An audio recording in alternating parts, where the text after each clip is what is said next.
Hey, everybody. We are live on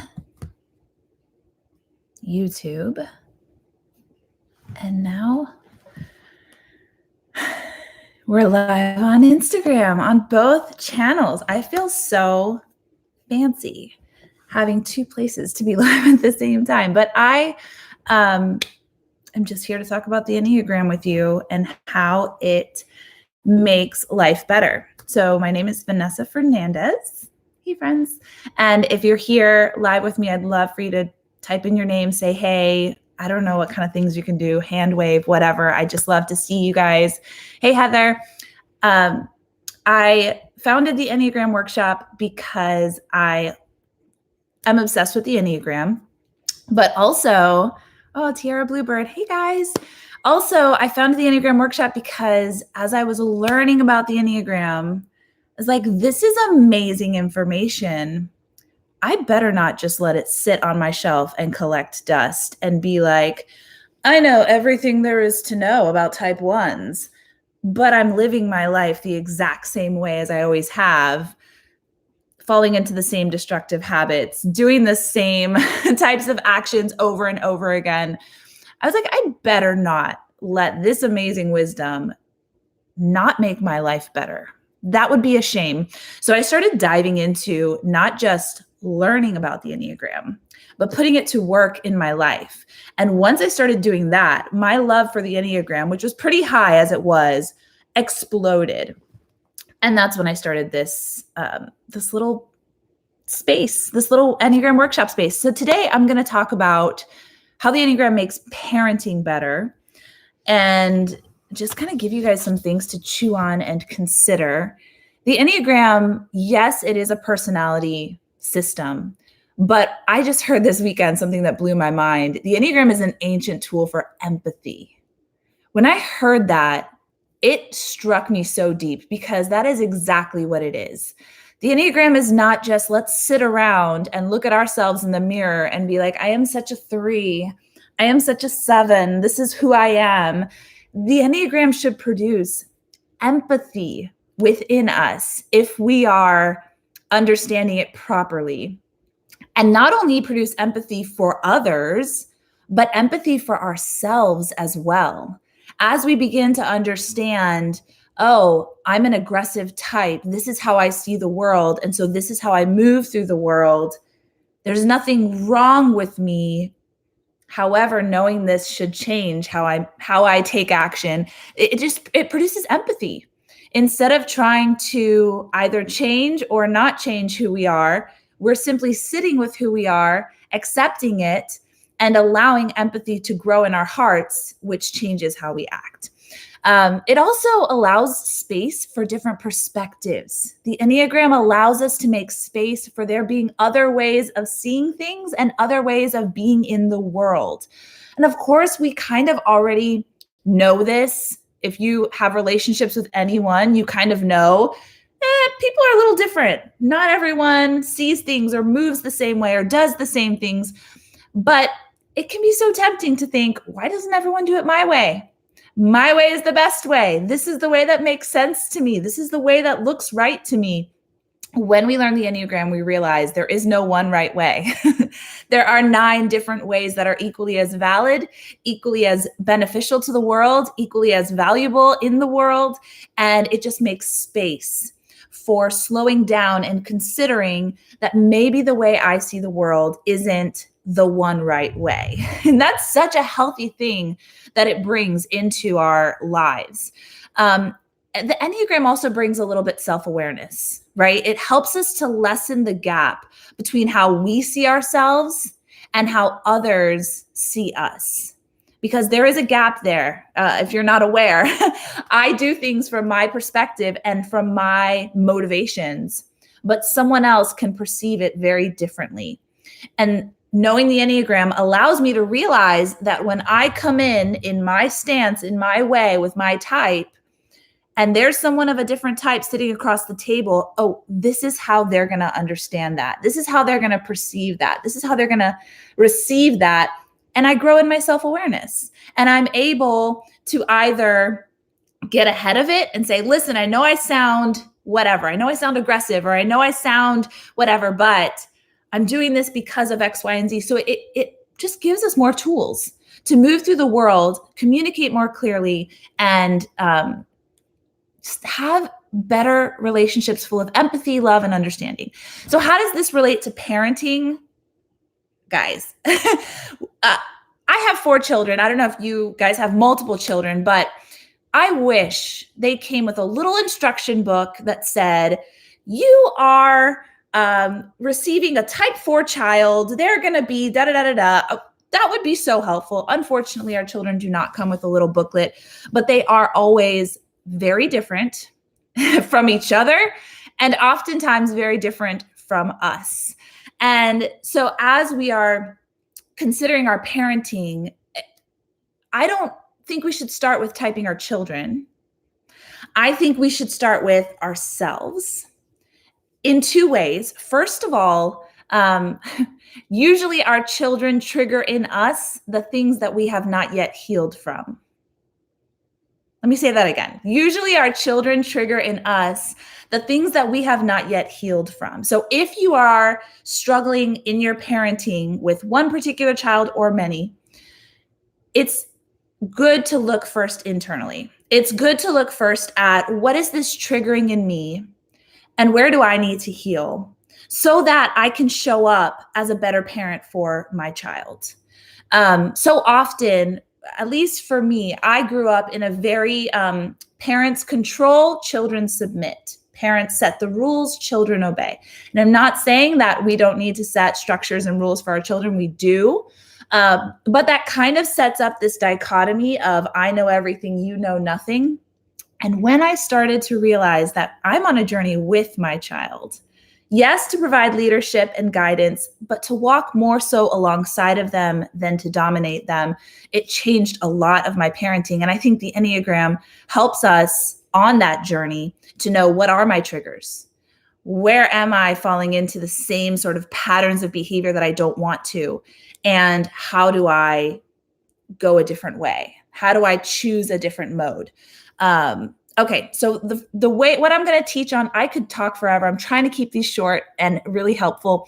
What I'm going to focus on right now is our stances. In the Enneagram, there are 3 stances: aggressive stance, which moves against; dependent stance, which moves towards; and withdrawing stance, which moves away. And each of these stances affects our parenting style. And each of these stances gives us a clue as to where we could possibly grow and bring a little bit of balance to our parenting. So the aggressive stance I'm going to start with, and this is types 3, 7, and 8. So if you're type 3, 7, and 8, you're in the aggressive stance. I'm in the aggressive stance as well. So I'm not going to pull any punches here, but know that it's coming from a place of great understanding and love. And there's room for us to all grow, no matter what kind of parent you are. If you're here and you think there's no room for me to grow as a parent, then this is not going to be a happy place for you, but we can all grow as parents. So aggressive stance, they move against. They tend to have a goal. They tend to have a direction. They are moving purposefully towards an end, whatever it may be. They take charge. They move fast. And they are feeling repressed. What that means is they set aside feelings in order to march towards that goal, in order to take charge of what they need to take charge of. They set aside feelings. Feelings are a little messy and they slow us down, and we want to move fast and we want to get where we're going. If you're in the aggressive stance, you're an amazing parent because you provide such a safe, structured place for your children to be in, right? The kids know exactly where we're going, when we're going, what we're doing. They don't, you're taking charge. That's a really wonderful way to parent and a really wonderful way to be. On the other side, because aggressive numbers are feeling repressed, aggressive number parents can have a hard time helping their children identify, deal with, and honor their feelings, because we as parents have a hard time identifying, honoring, and valuing our feelings as well. And that is a really important thing for children to learn how to do and for adults to learn how to do. So in order to use the Enneagram to help you grow as a parent. If you're an aggressive stance parent, my encouragement to you and to myself is we have to learn how to slow down, how to engage with our children and their emotions, sit with them, make space for them, and walk them through that emotion. This is much easier if we practice doing it for ourselves as well. This is where we can, rather than brushing our children and their feelings aside in order to get to our goal, in order to accomplish what we want to accomplish, this is where we can move in the opposite direction of our instinct, because that's our instinct, right? We've got a job to do. We've got a thing to get to. We've got a thing to do. I've got an accomplishment I need to do. I'm going to just brush all this aside, and I'm just going to go for what I need to go for, which is awesome, except when it makes our children feel they're unseen, they're unheard, and they're not valued. We don't want that for them. So part of going the opposite direction of our instinct and bringing balance means we slow down. One of my favorite things to do, like I said, I'm an aggressive type. So right here, this is as painful for me as it is for you. One of my favorite things to do is to look my children in the eyes. Every single type, actually, every stance, I'm going to encourage you to look your children in the eyes for different reasons. For the aggressive type, when you look your child in the eyes, it brings you to the present moment and it locks you right there with your child. Aggressive types are in the future. Their minds are always in the future, always thinking ahead of what is coming. What do we need to do to get there? So when you slow down and you lock eyes with your child, it brings you to the present moment. It makes them feel seen. And it reminds you that this is a human soul. And I need to be very precious with this soul. I need to be very careful with this soul. So lock eyes with your child, slow down, give them space for their feelings, and help them understand their feelings through questions. Don't finish their sentences for them or assume you know what is going on. That is very difficult for aggressive stance type parents to do because we move so quickly, because our minds move so quickly. We can tend to assume, oh, I know what's going on. I know what's happening. I know what you're feeling. They give us 3 or 4 words. We finish the sentence. We're ready to deal with it and move on. And my challenge to you and to myself as aggressive type parents is to give them space and let them articulate, even if it's painful. And it can be so painful to sit and just wait for your child to work through their emotions. But giving them space to do that is helpful for you. And it is so honoring for them. And that is the work. And here at the Enneagram Workshop, I'm going to make you work. We're going to work with the Enneagram. It's going to make us better parents and many other things, as you'll see in the next couple of days. But the work for you is to slow down, lock eyes, don't finish their sentence, and make space and room for their feelings and their emotions. And bonus, extra credit, try to do this with yourself. When you are frustrated, when you are starting to feel the feelings rather than push them aside, honor them, sit with them, and allow yourself the same empathy that you are going to now try and give to your child. Okay? All right, aggressive types, we're done with you. We're going to move on to dependent stance numbers. Dependent stance are type 1s, type 2s, and type 6s. Dependent stance moves toward. They get their cues from others. So I kind of imagine it. I have weird imagination. I kind of imagine it as like you've got all these little wires and you kind of like pew, stick them out and stick them onto other people and kind of like draw information from them. So dependent types tend to draw their information from all those around them. Am I okay? Am I doing what's right? Am I supported? Are you okay with me? Is everything going well? That's how the dependent stance operates. They want to get their cues from others. They can second guess a lot because if you're getting your cues from others, there are a lot of others out there, and they all kind of have different cues that they're giving you. It's almost like it's almost like when you Google something and you get an overload of information and you feel more confused than when you first went in, because you're like, well, this website is saying that this is extremely dangerous and I'm going to die if I eat it. But then this website is saying I ate this and it cured every disease in my body. Like, who is giving me the right information and what's the truth? And so dependent types are thinking repressed. And all that means is that their thinking is not productive because there's so much information they're getting, because they're getting all of their cues from externally. And there's just way too much information out there. If that's the only information you're getting, it's going to be very confusing. They can tend to second guess. They can tend to overthink. And they can tend to read between the lines when there is no subtext. So what does this mean for you as a parent? As a parent, this can mean that you may be placing too much pressure on your children to validate your decisions, because there's so much information out there about how we're supposed to parent and what it's supposed to look like and how our kids should respond to us. It can cause you to second guess, and it can cause you to look at your child and say, am I doing this right? Do they respect me? Are they behaving properly? Do they love me? Are they going to be loyal to me? And that is exhausting. When you're a dependent parent, that can be very exhausting. And it can put pressure on your child that they shouldn't have. They shouldn't have to bear that weight. Instead, the work for you is to trust your first instincts. The best advice, every time someone asks me for parenting advice, the only advice I give them is trust your instincts. Have enough faith that this child was given to you. It doesn't mean we can't ask for advice, but ask for advice and trust your instincts. Advice should help you trust your instincts more, not push it down. So don't read between the lines. Don't try to read into things. That will only take your unproductive thinking further unproductive. And then put the shoulds away. Oh, it should look like this. I should be doing that. I should have this together. Put those shoulds away.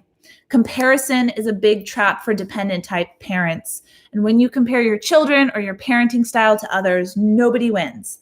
So put those shoulds away and press into the good of your dependent stance. So here's why dependent stance are such good parents. They are so in tune and they do honor the voice and the feelings of their children. For the most part, all of us can do better, but that is a big strength because they're so receptive and listening to their children. They're getting their cues so much from how their children are doing. They have a pulse on their children, whereas aggressive types can sort of shove them away and we're getting toward our goal. Dependent types really bring them close and want to know what their children are feeling and thinking. That is such a gift. That gives your child, that makes them feel so supported. So supported when you do that for your child. So press into that strength without putting the pressure on your child to validate your parenting. So that's my encouragement. That's how the Enneagram is going to help you work and bring balance to your dependent stance. All right, moving on to withdrawing stance, our last stance. Withdrawing stance parents are types 4s, 5s, and 9s. Withdrawing stance moves away. They will give space. They will ponder and think and feel. They move more slowly and they are doing repressed, meaning that they do things, but not always the productive things. And they can feel like, I did stuff all day, but what did I actually accomplish? I don't know that I did. So withdrawing stance numbers, how does that look as parents? Withdrawing stance, they give a lot of space and they need a lot of space. Let's just all take a moment and laugh very hard for how that looks in parenting when you literally get no space. The other day, I was watching a movie with my kids and my baby, she's 3 years old. She's like on top of me. Her foot is in my face. Her arm is wrapped around my neck. She's like stroking my hair. And then I have another child here. I mean, so if you're a withdrawing type parent, understand that there's nothing wrong with you. You just need more space. But you give more space to your children, which is a beautiful thing. It's a beautiful thing to trust your child enough to give them space to feel their feelings, to uncover what they're thinking, to grow into the human that they're meant to be. Whereas aggressive types can tend to want to micromanage and control, and you're going to be this way, and I'm aggressive, and or dependent types can be very like, how are you feeling? Are you okay? Is everything doing right? Are you doing what's right? Withdrawing types, they give their child space to breathe and develop into who they should be. And that is such a gift. It's also a challenge because kids don't give you space. You give them space, they don't give you space. And that can be exhausting if you're a withdrawing type. So have grace with yourself and understand that if you need more space, again, comparison, guys, now that you know how every different type parents, we have got to take comparison of how I parent and how you parent and how she parents. We've got to take that out of the picture because there's no one right way to parent. If you're a withdrawing type and you need more space, don't compare yourself with that aggressive mother who's doing all the things because she struggles with honoring her child and slowing down and acknowledging their emotions. And you don't. There's no one right way. We each have our strengths. We each have our weaknesses. No comparison here. If you're a withdrawing type, though, and you do give your child space, sometimes you can give them a little too much space to the point where they don't feel like you are fully engaging with them. And what does every child, every human want? To be seen and to be known and to be loved for who they are. And if you struggle with engaging with your child, then they may not feel that you are fully seeing and hearing and knowing them. So look them in the eyes. Every type, I'm going to tell you, every stance, I'm going to tell you, looking your child in the eyes is so powerful. Engage with them. Engage with their little souls and be present with them. When you want to disengage because you need space, press in and engage with them and allow them to see you and you to see them. Withdrawing types also can be challenged to deal with things in real time. If you put things off, oh, they're making a mess, I'll deal with it later. Oh, they're doing this, I'll deal with it later. I'll deal with it later. I'll deal with it later. I need space. I'm not ready to engage. So sorry to tell you, but children just do not stop and the mess will become overwhelming. If you can deal with what's going on in real time, engage in real time, it will, first of all, help you bring balance to your withdrawing type. To engage. Engage is the opposite of withdraw. And it will also help you stay on top of just the life of being a parent if you can engage in real time. Another way that you can use the Enneagram to work and make parenting better for you if you're a withdrawing type, no plan is a plan for chaos to happen. So just consider maybe having some sort of loose plan with your children only to help reduce the amount of chaos that you will inevitably encounter when you have children. And then the last thing I want to encourage withdrawing types with is you are the parent. It's okay to parent. It's okay. Whereas, do you hear how my advice is so different depending on your stance? Aggressive stance, I'm like, chill out, slow down, see your child, honor their feelings. Dependent types, it's like, do not look to your child to validate your parenting. It's not about you, it's about them. You know, love them, but don't make them the source of your validation. And then withdrawing types, it's like, you have to engage and you are the parent. You can set some rules. You can set some hard rules. You can stand and assert yourself because that's going to be the weak spot. We all have strengths. We all have weaknesses. So hopefully this is helpful to you guys. Just knowing what your stance is will help you to know this is where I'm amazing as a parent. And this is where I can bring some balance. This is where I can learn a little bit of something that is not intrinsic to me. No aggressive type will ever tell you, you know, I just feel instinctually that I should slow down and be a little gentler and connect more with my feelings. Like, never in the history of the world will an aggressive type just naturally feel that way. Never in the history of the world will a dependent type say, just intrinsically, I feel like I should trust myself and not look to my child or anyone else to validate my parenting. Never will that feel like the right thing to do. A withdrawing type will never feel, I should engage more with my children and assert myself and set a plan and be, in there, in the mess with my child.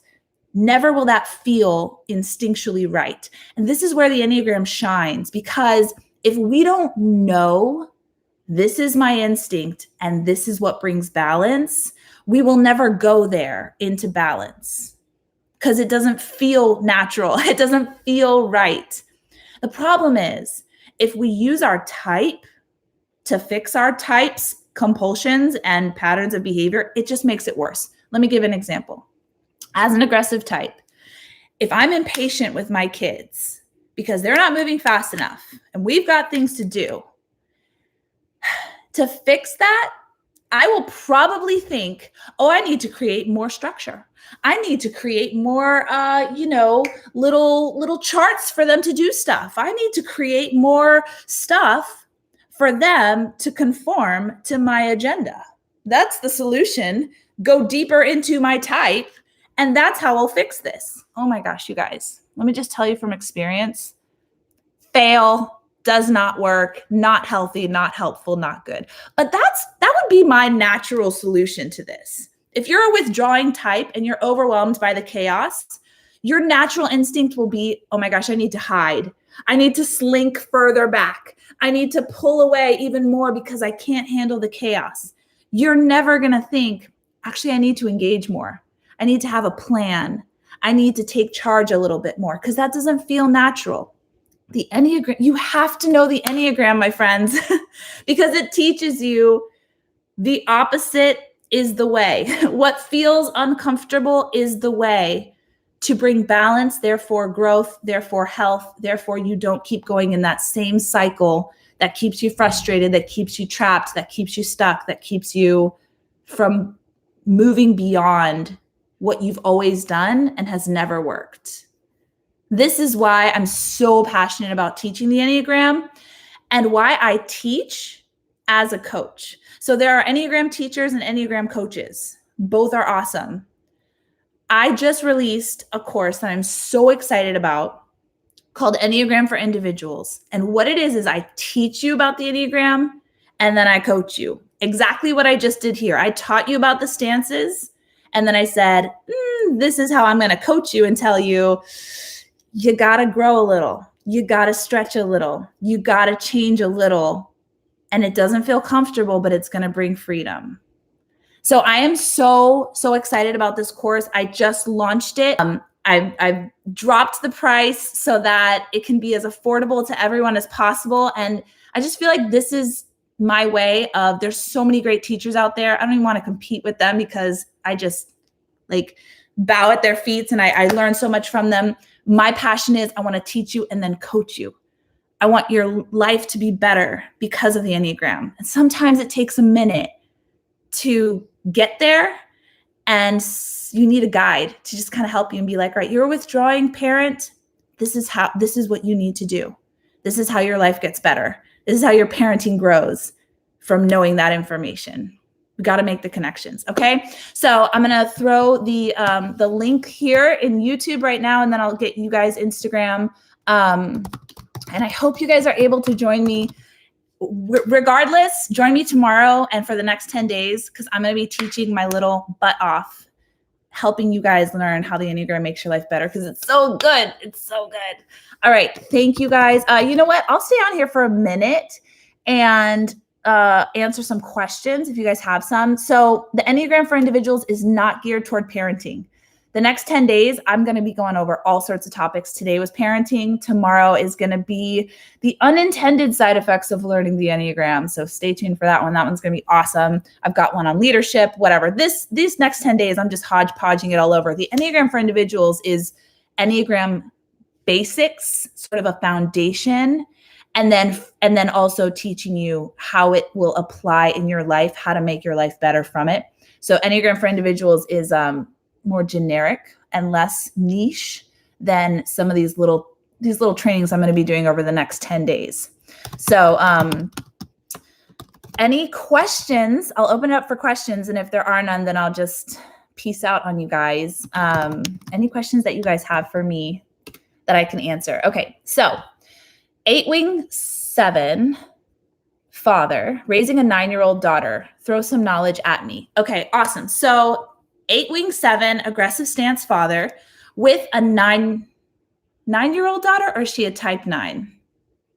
I guess I should probably understand that better. But regardless, if you are an 8-wing 7 and you have that aggressive stance, slow down, look her in the eyes, honor her emotions, and honor her feelings.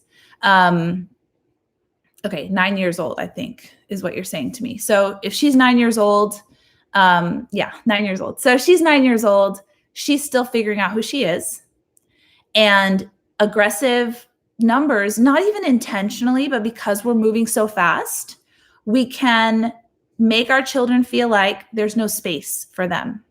There's no space for them to explore their emotions or explore their feelings or even disagree with us, because we're the parent and we know everything and you're the child and you know nothing. And Enneagram allows us to say, I know some things. This is the way I am in the world. You may be a different way. I'm going to make space for that.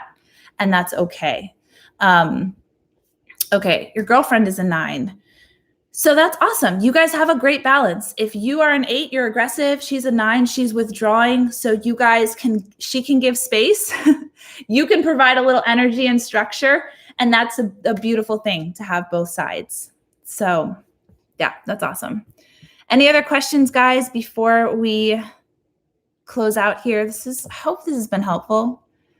This stance work is so powerful. Knowing your stance, knowing how you press in or not, or pull back or depend is so, so helpful. All right, one more question here. How wonderful is Suzanne Stabile?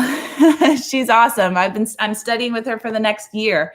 Suzanne Stabile is the co-author of The Road Back to You, if you're not aware.